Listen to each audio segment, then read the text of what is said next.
What's up everyone, it's Arkansas Media Group, and today I'll be reviewing my 2012 Retina MacBook Pro.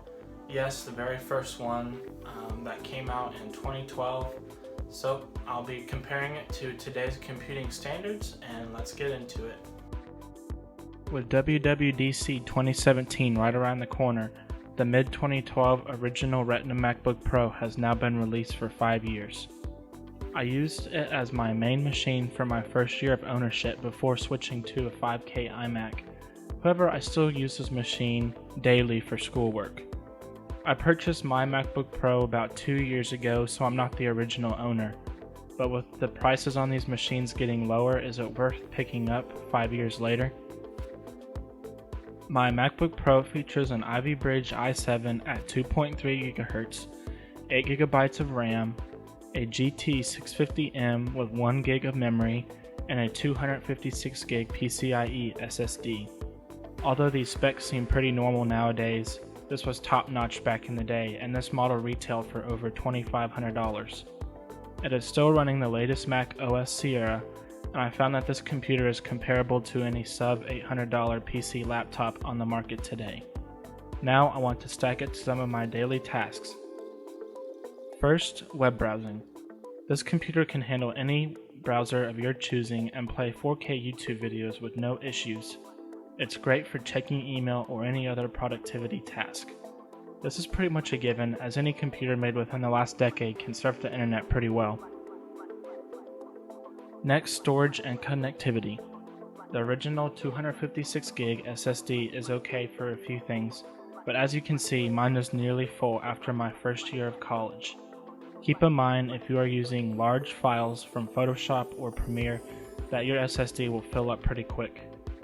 To give you an example of this SSD, I will now perform a disk speed test. This is the result. As you can see, it's still a great speed, but the next year model of this laptop was almost double. But on the contrary, I have never had any issues duplicating or transferring files, or even opening multiple applications at once. In 2012, Apple did away with the CD drive on this laptop, and a lot of people were surprised. However, this ended up being a step in the right direction because we got a thinner laptop with a couple of new ports that weren't in previous computers.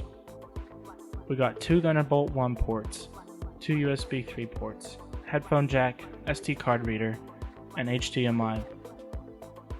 The only limitation I have had with these ports is that I cannot use a 4K monitor to its highest potential due to the output limitation of only 2.5K gaming. Although I do not personally own many games, I will open Minecraft occasionally for a quick look around my old world. It still is able to get decent FPS even on high settings. The Mac can still support Steam, so most games should work okay on low settings as long as they're not very graphic intensive. Battery life. Although I have had less than 200 cycles on my battery, it only lasts so long. With light internet browsing and brightness turned down, I can typically get around 5 hours of battery life. But with editing and brightness up, I can usually get between 2 and 3 hours. If you want this laptop only to take notes in school, I might look elsewhere, such as a 2014 or higher 13-inch MacBook Pro or a 12-inch MacBook. Editing. When this laptop came out in 2012, 1080p was really anybody used. 4K TVs were barely out at that time, and 4K video editing was not in the question. However, I do not own a 4K recorder other than my iPhone 7, so I won't be able to test this. Normally, I edit in 1080p with 60 FPS, and it has worked with only a few problems. I would be a bit on the fence if this MacBook could handle 4K without the occasional hiccup or crash while video editing in this high of resolution.